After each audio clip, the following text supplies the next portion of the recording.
Hi, this is Savio. I've been seeking answers to some of life's most perplexing questions my entire life.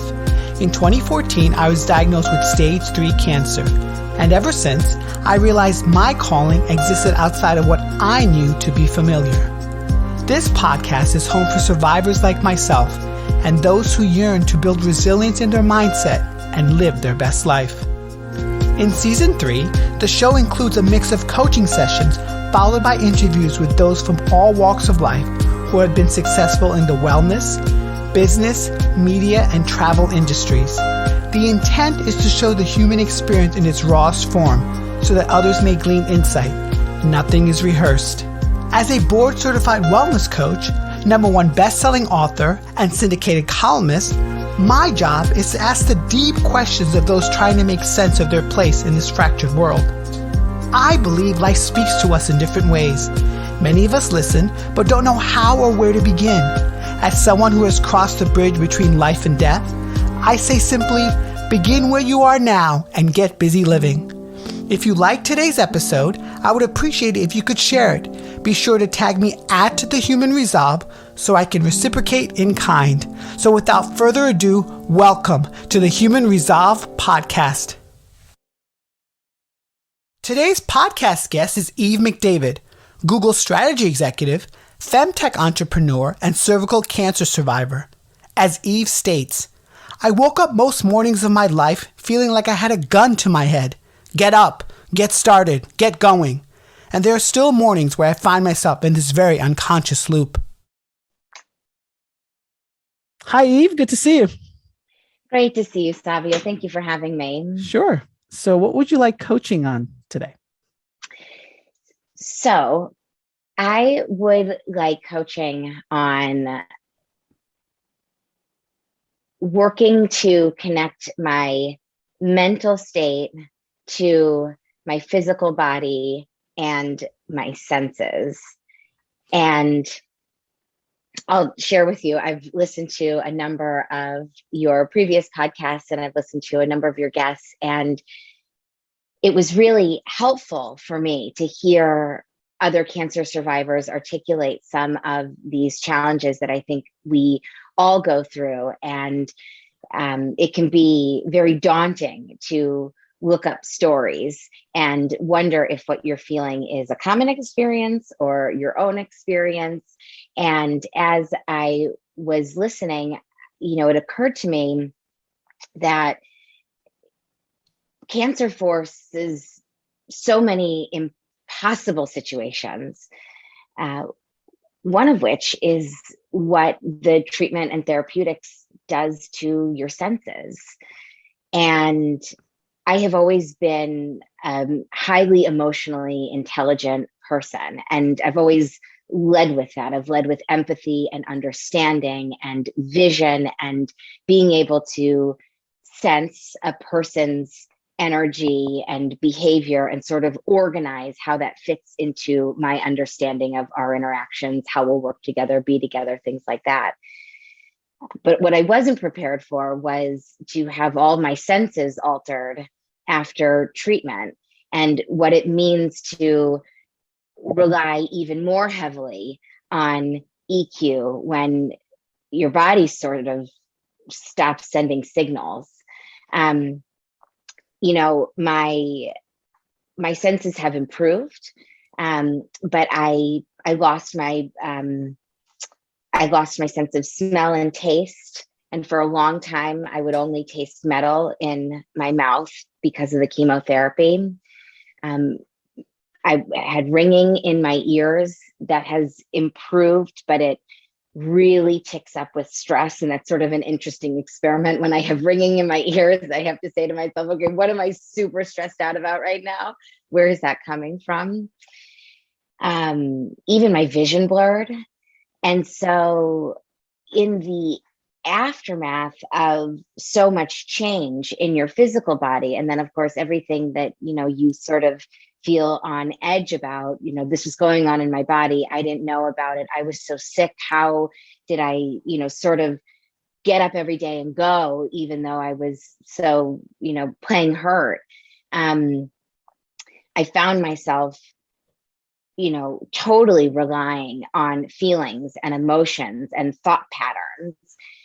And this journey in recovery has been sort of a melding of the two back together, realizing that I am still living in this very body and everything about it is very, very different. And so how do I make sure I'm paying attention to these signals that are quite altered when I'm also continuing to feel these, tremendous energetic signals of what I'm picking up from an EQ standpoint. So it's been sort of, some of it is cognitive dissonance.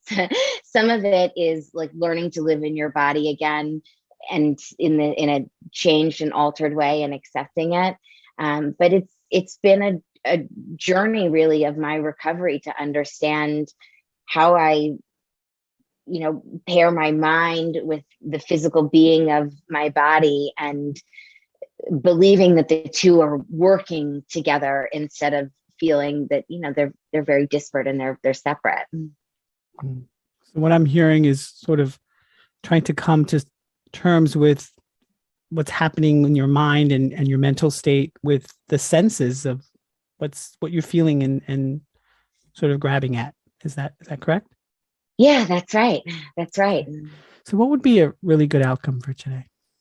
Yeah.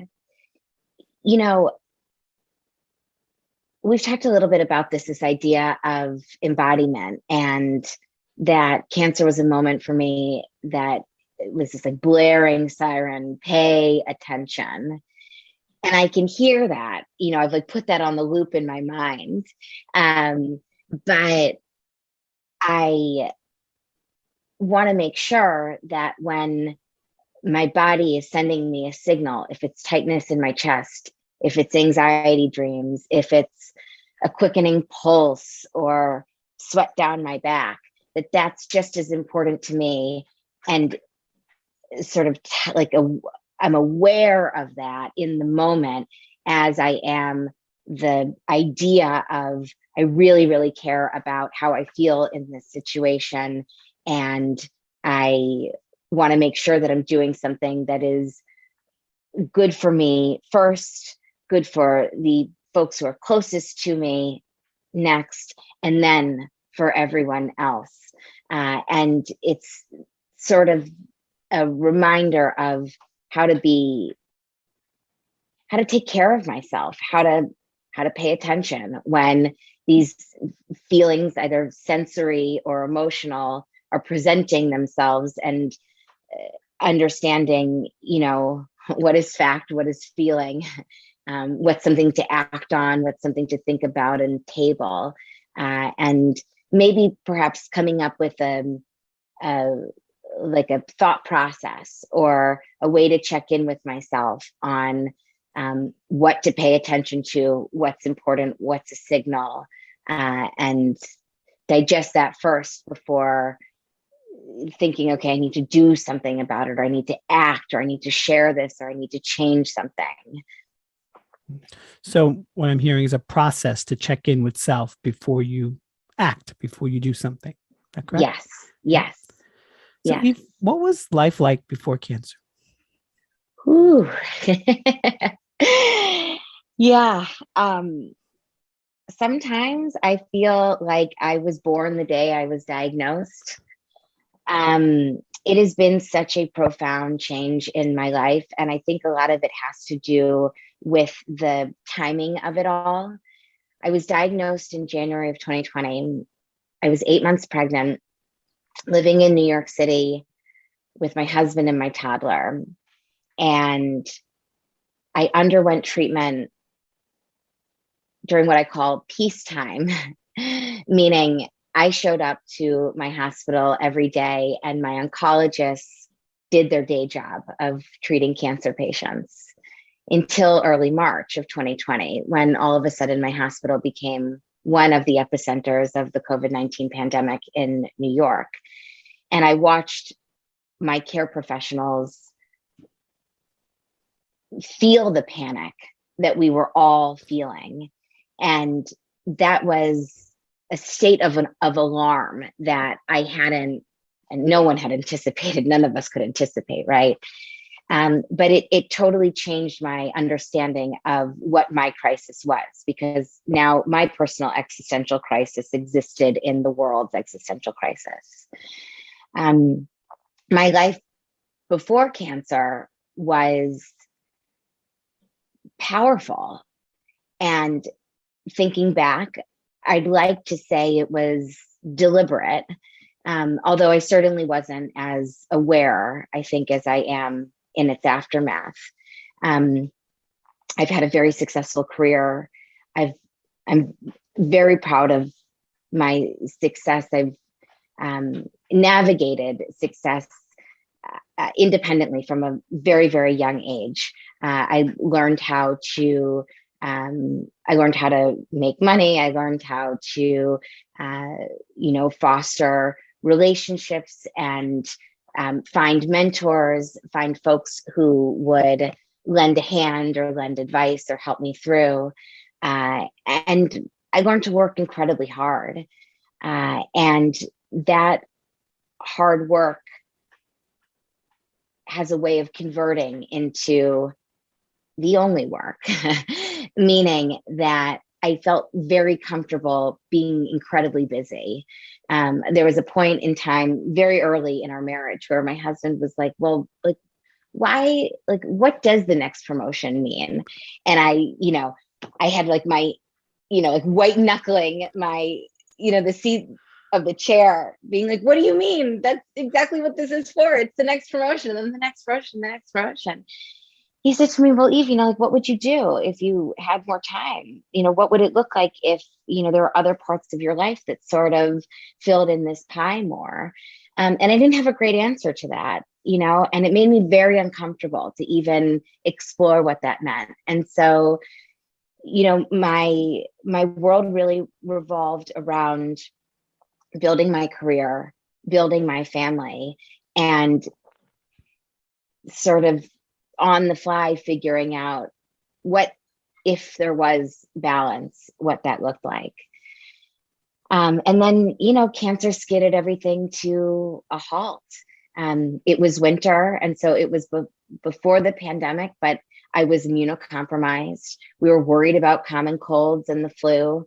We were already staying home, right? I was I was a new mom.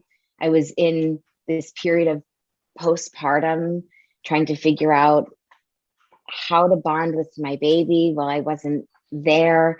In many ways, our pandemic started in January. And so when everything shut down, and I think we all had this collective moment of panic, and then for us, this really intense stretch of reflection, we sort of looked up and we're like, what if we started doing things differently? What if our life looked a little bit different? What if I finally sort of reckoned with all of these forces that I felt had been driving me for so long that maybe weren't the most healthy, but I just didn't have another way of understanding how to go through this. And so there's been a really, really marked shift in the before and after. And so, when I say I feel like I began at my diagnosis, I really mean it. Everything physically, our location, our relationships, even, this type of work that I'm doing, all of it is so very different. So in reflection, how has life been now for you? Yeah. So I'll say I feel incredibly fortunate, and I feel incredibly grateful. And I have a long list of people and organizations and my company to thank for that. I had an extraordinary outcome to treatment, and I also had the time to recover. I think that treatment is so interesting because to me, it felt a lot like work, in the sense that there's a structure to it, there's a rhythm. You show up every day, there's a protocol, there's a team of folks, it's their profession to do what they do, and you are sort of at the center of it, and there's a rhythm to it. And then you get out of treatment and you're in recovery hopefully on your way to remission. I was on my way to remission. I am in remission. And all of a sudden recovery is like boundless and unpredictable. And for me, there was the mental health fallout of everything that I had just witnessed and endured, in addition to everything that I'd sort of never grappled with before cancer, that all reared its head. And so I really, for the first time in my life, I raised my hand and I said, I need help, and I need a lot of help. And so I was so very fortunate. My company has really generous leave policies, and I was able to take the time to help myself and work with professionals to physically recover, and then also help myself and work with professionals to recover in a mental health capacity. And I sometimes I wonder what was more difficult, the treatment or facing all of myself. I had one point where I said to myself, I have to be able to look at myself in the mirror when I go to bed, and I have to be able to look at myself in the mirror when I wake up in the morning and be proud of this woman I see and proud of this life that I'm leading. And I'm not there right now. I don't feel that way. And it was a really drastic shift to understand that this woman I was in the world was not the same woman I was to myself and even to my family at home. And there was this enormous reckoning of what it meant to prioritize myself and my health and be good to myself and my family first before doing anything out in the world. And I never anticipated that it would take as sort of interesting a journey as it has. But what I found was that facing all of this helped me wake up calm in the morning. For the first time in my life, I would wake up and open my eyes and say, oh my God, I'm here again, instead of feeling like, and this is like a very, I say this like with real intention, I woke up most mornings of my life feeling like I had a gun to my head, get up, get started, get going. And there are still mornings where I find myself in this very unconscious loop where, as soon as I wake up, I can hop right out of bed and I find myself brushing my teeth and doing something in the bathroom and checking my phone and looking at something. And I'll call to myself, I'm like, Eve, like, you haven't woken up yet. Like, open your eyes. This is not how you have to start your day. And it took a tremendous amount of work and processing and acknowledgement, and safety and time to be able to do that, to get to a place where I can wake up in the morning, I can take a deep breath, I can feel a tremendous sense of gratitude and really like appreciate the surprise of waking up again and being able to live my life again. And I never could have, even the words that I'm using to describe my morning, that is something that I'd never seen before. I'd never really understood that was part of me too, or could be available. And that presence has given me a lot of reassurance that, I'm on the right path, and my body is recovering and my mind is recovering. And, I'm doing my best just to join the two as I go in time. So Eve, I'm curious, with all you've been through, who do you want to be? Oh my goodness.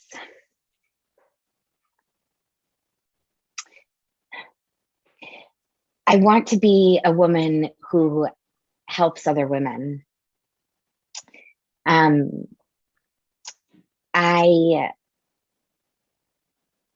When I was diagnosed, I felt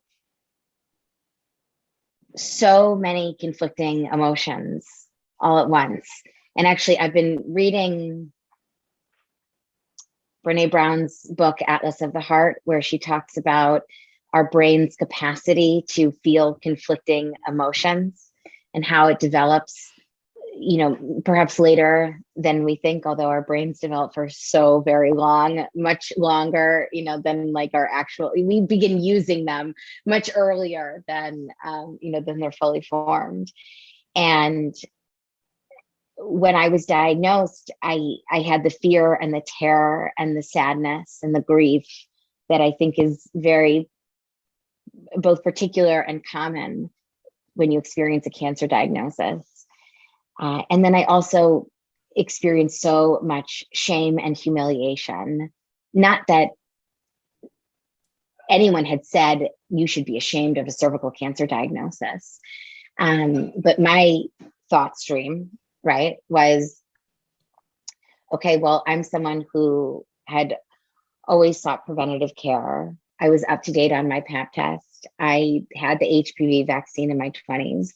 To me, I looked like someone who did everything to prevent this disease. But when you read about cervical cancer, you read that it's preventable. And so the feeling of someone who has taken those steps and still has preventable cancer is a very difficult identity to wear. And then you add to it that it's caused by HPV, which is particular to HPV related cancers, not all types of cancers. But I found myself saying, like, how do I tell people that I have a sexually transmitted infection that caused a preventable disease? What is that storyline? What does that say about me? And how do I show up with that? I don't know how to wear that, and it was this really powerful undertow. And because of it, I didn't share my diagnosis broadly. I think about, like, I'll tell you a few examples of this. I was already going out on maternity leave at work, which is a period where really, like, it's protected time. So I was planning to disappear for 6 months. And so it didn't feel like the right time for me to share, okay, I also have cancer, because I was so terrified. What if I didn't make it? I couldn't yet face that. And so I told just a select few of leaders at work. I thought, these are the people who have the greatest influence on myself as an employee at this company. And in my long career at the company, these have been very, very important people to me. I'll tell them that, I've been diagnosed, but I didn't even tell them that I had cervical cancer until, multiple touch points later, because it took the grappling of, how do I square all of this? And I'll tell you, I was a public person in the sense that I love a stage. I love a microphone. I love a presentation. I love working with people. I love connecting. And all of a sudden, I felt like all of that was unavailable. And I started looking for leaders who were talking about cervical cancer and cervical healthcare. And it's not that we don't exist, right? We do. And I look at, Tamika Felder at Survivor has led an incredible organization to help women out of this feeling of shame as you battle cancer. And I wanted to do that. I wanted to find a voice where I saw myself and have that help me through this. And it was something that I held on to. And in working with my husband, who's a mental health professional, he very early on had said to me, and I had a very hard time hearing it, but he had said to me very early on, he said, this is going to be, you will get through this, and this will be an opportunity. You will look back at this, and this will be a great point of inflection in your life. You will do something with this. This will change you. This will open up new avenues for you that you've never imagined before. And you have to get there to do it. And at the time I was like, what? You're giving me a project? Like, what are you talking about? I can barely get through the moments. And time though, I got there. And so, starting to speak out, starting to address the shame, starting to talk about cervical healthcare in a very public way that makes it comfortable to talk about things that, it's difficult to talk about gynecologic care. It's difficult to talk about our vaginas. It's difficult to talk about our reproductive organs. And I don't want it to be. And so if I can be a woman who helps another woman make it easier to talk about this, make it easier to show up for herself, to ask the hard questions of her provider when she's in that exam room for the 15 minutes she's getting every year, that will be the gift of this, that all of this was worth it because I'm able to help another woman be more empowered and take care of herself and prevent not necessarily this eventuality, but whatever she needs to be addressed to live a healthier, more confident life and not leave the unspoken to fester and potentially create problems for her. That is the woman I hope to be. For someone like yourself who's lived mostly in your head, do you want to try and experiment with me and see what your heart might lead you to? I'd love to. Okay, so just want you to get comfortable in your seat. You can close your eyes or soften your gaze. Just take a couple of breaths in and out for me.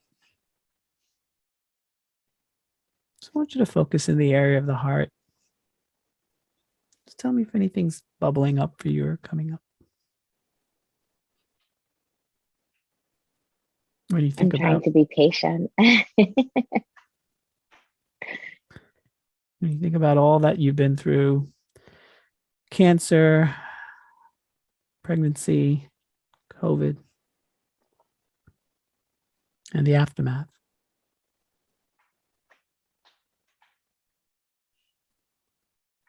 And who you want to become. Is there any wisdom that's coming forth? When you say that, I think, oh my gosh, that's such a courageous woman. Yeah. But I feel it. I feel it's not tension. It's more so like a current in my body. And it's letting me know that I'm here and I'm alive and my body is functioning. All the organs they're working together. They're producing the ability to be right here. Have you ever felt this alive before? This is very new. This is very new. It's only in, the last few months. And this is a feeling right now that I have to find intentionally, in the way that we're doing this right now. It requires the focus of being still. And how has stillness shown up for you in your life? I think it's the foundation. I think to start from a place of calm is a very new identity. To sort of be able to turn down my alarms is that's new. That's very new. To turn down your alarms is very new. Mm-hmm. Any steps or ideas that you think you could do to turn down the volume a little bit? Well, I really like this. So if we could meditate together. You mentioned meditation. Is that even plausible in your life? Yeah. I have been meditating. Before cancer, I was a really devoted runner, and I ran all the time. It was my therapy. It was the way that I managed anxiety and stress, and I mean, everything. It was the way I was a healthy partner in my marriage, a healthy mother to my daughter. Um, there'd be times when, my husband and I would have friction. And he'd say, "You haven't run yet today. Out, go." And I started running again after treatment. I ran last year, but in early 2021, I had a procedure to help optimize my healing after radiation. And there was a week in advance where I couldn't run. And that was the longest I hadn't run outside of the end of my pregnancies in more than a decade. And I didn't start again after the procedure. And I started doing yoga. And 3 or 4 months ago, on Peloton, once you select yoga instead of the bike, you're in a different stream of customers, right? And so I started dabbling in the meditation practice, and just listening to someone talk about calming down and paying attention to my body has been a really restorative experience. It's sort of like a new introduction of a tool. So on those mornings where I feel the tightness in my chest, or I wake up alarmed from a dream, I'll turn it on to use that before sort of the world comes in and dictates the world, right? It's my mind that comes in to dictate what I do next. So it's been something that I've been working on accessing and incorporating. And, all of this is a process. It's like one piece at a time. Besides the physical act of running, has running afforded you other options? It has, although I feel my joints a lot more now. I realized what I was running through, meaning I didn't take days off. I was very comfortable running on sore muscles. I never had a injury that really took me out of it. But I ran through a lot, and it really, we talked about this earlier, like, what would I do if I wasn't working as hard? I said to my husband, it was like, what, so I'll like run more mileage? It was such a big part of my life and how I worked through so much. And I take a lot of pride in that, because I picked up running at a really dark period of my life. I was, right out of college. I was working in a really interesting job, but also, as they are, a very demanding job. And I was gaining a lot of weight, and I was depressed. I was living in a city where I didn't know very many people. And I looked at myself in the mirror one day, and I was like, Eve, this is not who you are.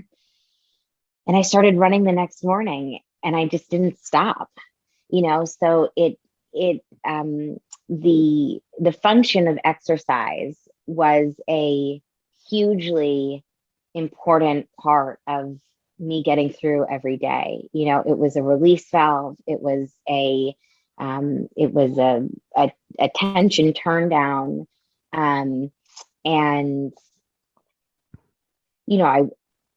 I walk now, I play some tennis, I do some yoga. It's a very different, it's still the same need for movement to change the channel, if you will. But the intensity now is just so different, and what I hold myself to, a mile marker versus 30 minutes on a yoga mat or a walk in the neighborhood. It's a very different mentality, and my state afterwards is quite different. It's just less intense, you know. Are there any other things you can do to create more calm and stillness in yourself besides running? Yeah. You know, one of the things that's been so profound is how clarifying something like cancer is, where, you know, you realize the time is always right now, you know, like tomorrow is something, right? But it's not a given. And so, you know, like I'd always wondered, like, when will I feel that I've done what I wanted to do, that I've done what I was supposed to do, that, you know, this is what all of this was for. And now, you know, I have a moment with my kids on the couch, or this morning before we got started, the kids were in our bed after they woke up, and I see my baby, my little boy, he just turned 2, and, you know, I see his beautiful hair and his smile, and I'm overwhelmed with a feeling of joy. And, you know, that's what you get, you know, that's what you live for. You live for the realization that you're in a place where you're happy and there isn't a crisis. And you share that with someone who's intimately connected to you. And then you have to take that with you, right? Because that moment, it changes very, very quickly. The kids sprint out of bed, or they're mad about breakfast, or you're late to a meeting, or whatever it is. And so I have found that I have to search for the calm, and I have to remember that feeling of the calm and the joy when things start to hit the fritz, when that feeling escapes me and I feel the tension, or I feel the angst or the fright or any other feeling that, you know, moves you from feeling like that to not feeling like that very, very quickly. So, Eve, we spoke a lot about this feeling you had about sort of living in the mind and the mental space, and so actualizing that in the physical body and your senses. If you were to craft a bio for yourself, Oh, what would it say? okay. Well, I'll start with who I want to be. Eve is a woman who helps other women. She is someone who acknowledges the very, very hard road she took to be alive at this very moment. She's someone who appreciates the gifts that she's so fortunate to have: her family, her life, and ability to live freely in this world. And she's someone who gets to say when. She's someone who, when she feels her body telling her no, or stay away, or pay attention, or it's enough, that is worthy of paying attention to. And she is allowed to make decisions based on what she senses. And that's how she now chooses to live her life every day. Well, and how would she make sure that she's accountable to all those things, beautiful things you mentioned?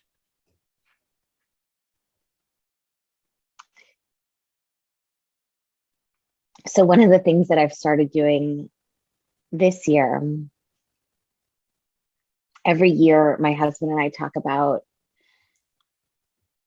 not necessarily resolutions for the new year, but ideas that we want to keep coming back to.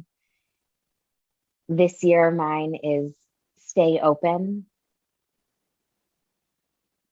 These experiences crack you wide open. You're so unbelievably vulnerable and messy, but it's in that where there's real change and growth and insight and opportunity. And I want to continue that feeling. I don't want to reform and close and say that was a chapter and it's behind me. Rather, it's part of me, and it's how I've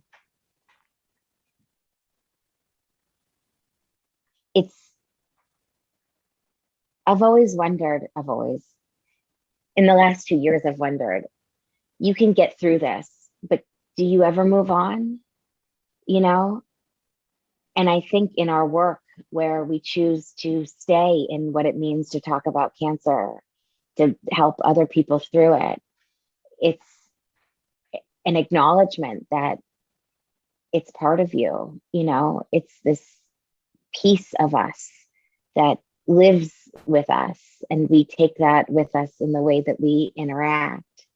And so when we talk about this process, and as you say that word, I'm thinking about something that I've been doing as a way to remind myself to stay open. It's one thing to sort of say it, but when I wake up in the morning now, especially on those hard mornings where my body's telling me it's in an old rhythm, I go through Maslow's hierarchy of needs. I say, okay, let's do like a safety check. Is my family safe? Are they healthy? Are we financially secure? Do we have a home to live in? Do we have food? Okay, yes, yes, yes, yes, yes. And I know that puts me in a very, very, very privileged category. But I need that right now. I need that checklist of reminders that this is not a crisis. I'm living in a new stasis, and the foundational elements of my life that 2 years ago were so drastically blown out of whack have now settled back down. They look very different from what they used to look like. But it's a reminder that everything is okay. And I think in what we're talking about, what I can do is formalize that a bit, maybe put that on paper or write that on a mirror or have some sort of talisman that reminds me my hierarchy of needs is solid. And so I can feel the calm that security is intended to deliver. If it was to use the analogy of running, would you say that you're running away from something or running towards something? Well, I know I was running away from a lot before cancer. I would say 33 years of unrealized, compartmentalized challenges. Now I feel like I am running or walking or posing towards towards my future, towards the life that I fought so damn hard to have. And it almost is like every day is the future, right? Again, every day I wake up and I think, holy crap, oh my God, I'm here again, and I want to be here. I want to be alive, and I want to do things like this every day to honor and acknowledge it. And so now I very much feel like I'm building again. Very much feel like I'm building again. Lovely. Well, do you feel complete? Do you want to transition into the interview portion? I would love to. And yes, I feel whole. Thank you, Savio. Sure. That was beautiful. That was a beautiful experience. Great. So tell my audience more about you, who you are, what you do, what your mission in life is. Yes. Oh my gosh. And I know this is a rough transition, right? We've just brought up everything. Oh, So it will I now get it. inform, I think, the way that I talk about myself. But yes, I'll reintroduce myself. I am a, no, I'm going to start this over. Okay. I'm Eve McDavid and I am whole. I have for a very long time worked in business and media and technology. And my cancer diagnosis 2 years ago was really at such an interesting point in time in my life. I had just come off a really fascinating role where I was working in a function across the public sector. I've worked across private industry for actually my entire career until this most recent role. And after I went through, I had a miscarriage in between my two children. And in the aftermath of it, I sort of did a lot of what I'm doing now. It was like a mini moment of, what's happened now. But it was the first time in my life that I allowed myself to grieve and feel the immense weight of realizing how fragile our lives and our existence really are. And so I looked up and I said, okay, well, I've been working in this field for so long, but what would it look like to have a real human impact?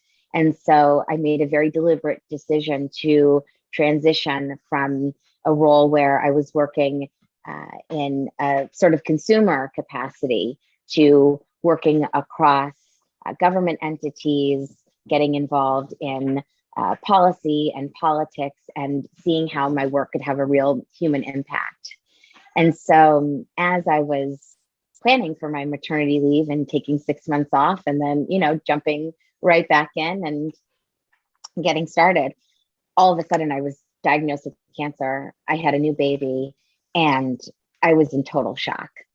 And the only way I knew how to process grief and shock previously outside of experiencing the miscarriage was to work. I mean, there were so many times in my life where even after I found out I was having a miscarriage, I went back to the office and finished out my day. I mean, that's how much of a coping mechanism work was, because it was constant, it was predictable, and I was very good at it. And so you go to the places where you're strong when you're feeling very weak. And that wasn't an option during cancer, right? I was on leave, I was on maternity leave, I was on sick leave, I was on every leave. And as a coping mechanism, I started studying my diagnosis. I started studying how a preventable cancer ends up in women in enormous numbers in a period of modern medicine where we already have the tools to solve for this. I thought, well, this doesn't really make sense to me. And I come from this background in technology, from a really inspiring and powerful company where if there aren't solutions in the world that exist, we invent them. And here in cervical healthcare, there's so many tools and processes and products in place already. And yet still so many women are sick and so many women perish. And I thought, well, this doesn't make sense to me. And it was very, very captivating for me. I sort of looked at it as a complex problem that I would try to solve at work. What does the industry look like? Who are the people who work on this? What are their processes and what products do they use? And what I found was that this is an area of women's healthcare that looks a lot like other women's healthcare areas that are just now finally getting the awareness, the attention, the resourcing, the investment, the acceleration to really change the way we go through these enormous life events in a much more well-supported way. And I thought about what I could offer the field in being able to think about technology solutions that could be applied to some of these gaps in care that women experience, and what would that look like. And so I kept a list of questions. I like, double circled and highlighted the ones that didn't, the answers just didn't make sense to me. And I started looking for ways that I could work on those initiatives, those projects. One of the areas that I've become incredibly passionate about, well, actually, I'll say there's sort of two things. The first is, and we've talked a little bit about this before, in the shame and the confusion around a diagnosis that's sex related. The first is, I thought, well, I've built brands for much of my career. I know what it means to make something highly visible, and then to use that visibility to create an action. And what I strive to do is to make cervical healthcare something that is very accessible, both in our understanding of it and in the health equity standpoint. Each woman's ability to access care, access prevention, access treatment. What I hope to do is to use my story as a jumping off point to make it very easy for women to talk about what this experience is like. Cervical cancer is a relatively rare diagnosis, but the progression of an HPV infection is so common. All of us have or have had HPV if we're sexually active, and none of us talk about it. More than 20% of women will have an abnormal Pap test, which lets them know that their HPV infection has caused some sort of cellular change that may be an indication that they could eventually develop cervical cancer. 20% is a significant amount of the population, and yet you'd never talk about this, right? You may have a one-on-one conversation with your girlfriend, maybe, but it is not part of the public dialogue. And so my want is to use my story and my platform and my influence to help make it very easy to talk about what it means to have an HPV infection, to have an abnormal Pap test, what that means, and what a woman can then do to partner with her provider to follow through on follow-up care and make sure that diagnosis never turns into cervical cancer. So that's one set of the work that I'm doing. The other set is how we can use what we know about the best of technology and bring it into cervical health care. The Pap test, which is an incredibly powerful screening diagnostic, we're so lucky that we have this, was developed in the 1950s. Wow. And it has not changed much since the 1950s. And there are wide margins of error on the Pap test because it's a manual diagnostic. And in many cases, depending on the resourcing of the physician's office, it's also analyzed manually.